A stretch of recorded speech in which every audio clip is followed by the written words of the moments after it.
Good afternoon. You might wonder why I'm sitting in the car and not in my convertible. That's because I broke it this morning. But I want to talk about Just Stop Oil. There was another protest just the other day. They were walking slowly along a road with some banners and just affecting real people. And there was eventually a guy with a van who was probably on a time schedule, and he was probably being penalised for not being where he needed to be. And he had enough and he got out and he moved them out of the road. And the police arrested him. They did not arrest Just Stop Oil, although they were already there, which says to me that the police are in on it. They are aiding and abetting Just Stop Oil. Now, why would that be? Here's my theory. Just Stop Oil only exist to attack normal humans, to make people believe that all protests are a nuisance, therefore encouraging restrictive anti-protest legislation through government.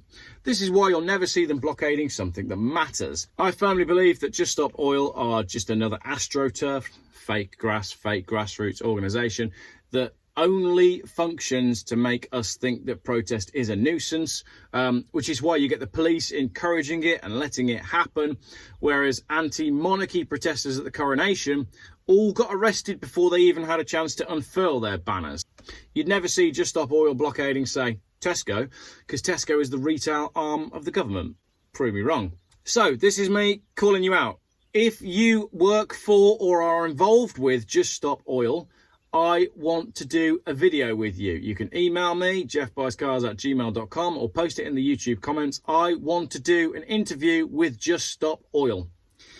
Let's look at some of their recent tweets. Well, okay, basically just look at any of Just Stop Oil's recent tweets, and it's clear from the replies to the tweets that they don't actually have a following. There was even a tweet from someone asking openly, like a survey, saying, who supports Just Stop Oil? There were 2,000 votes. 90% of the people said no, we don't support them. So I think looking at their track record, their behaviour and the type of protests they run, as well as the people these protests target, we can conclude that they are in the same boat as Insulate Britain. Do you remember Insulate Britain? We're blocking roads and stuff. Well, where were they during the cost of living crisis? What have Insulate Britain said about the fact that the energy companies are making so much money? Nothing. They haven't said a thing because I believe they're a government-run organisation. These organisations exist to provide the public with a propagandised context to any governmental legislation which would restrict protesting. In English, that means these organisations exist so that we think, isn't protesting such a nuisance? And when the government go, we've got this new legislation that's going to stop these nuisances, we all go, yeah, that sounds really good. And then when there's a genuine protest about stuff that matters, we're all screwed. So, wearing an anti-monarchy t-shirt at the coronation, arrested. Stopping traffic with a plastic banner and a plastic high-vis vest and impacting the lives of real people, protected. Get annoyed by the plastic wearing Just Stop Oil Brigade and try to force your way through, arrested.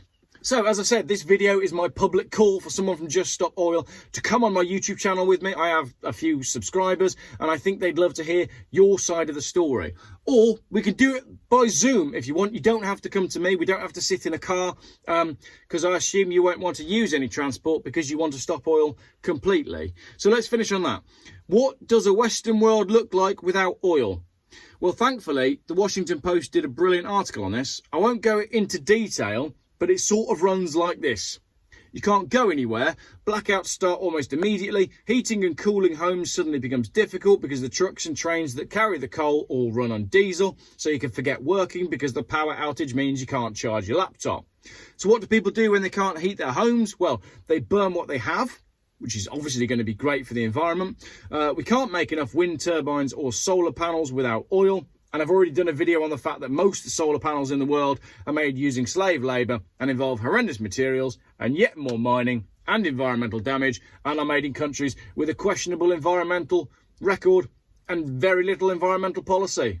Then there's the eating. If you can't truck food across the country, I guess you can only eat what you have in your garden or what you can loot from your neighbours. So you can catch fish with your rod and line, which are made from plastic, which are byproducts of the production of oil. The article goes on to say, it's an interesting thought experiment to picture a world suddenly without oil.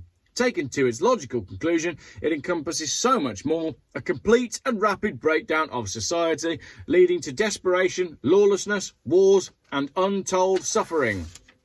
The article then goes on to say we're going to eventually run out of oil. Haven't they been saying that for a long time? So, what can we do about all this? Honestly, the only thing we can do is keep calling it out for what it is. Ridiculous. Like so many things in the world right now that don't add up, that don't stand up to scrutiny, that can't back up their claims with science, and that don't seem to make any sort of logical sense. It's insanity, but it hasn't come about by accident. All of these things are designed to trigger us in one way or another. The real key lies in directing your anger to the people at the top, pushing the agenda, not the people waving the plastic oil-derived banners. I guess that's a neat conclusion to this stupid video. Just Stop Oil are pretending to care about the planet by targeting normal people and ignoring what's going on at the top. So we must ignore Just Stop Oil and target the people who are pushing this from the top, because it always, always, always comes down to control. That's another rabbit hole to dive down, though I'm fairly confident at the bottom of that rabbit hole is another list of names and organisations that we're already very familiar with. You'll own nothing and be happy, and all that. What do you think about Just Stop Oil? Do you believe in what they're doing? Do you think we should just stop oil, or are they a bunch of quacks? Is it mind control?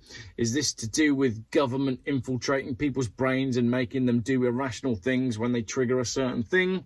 Are all of these paid off students? And is it true that Extinction Rebellion are paid £400 a day when they're protesting, as I heard from somebody in the comments once?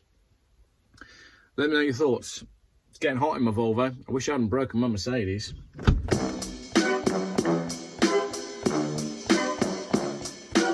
So what's that supposed to be about, baby? Talking about emissions, but your numbers are lazy. Charging Londoners £12.50 daily. Sat in consultations, always acting shady. That's all old bollocks.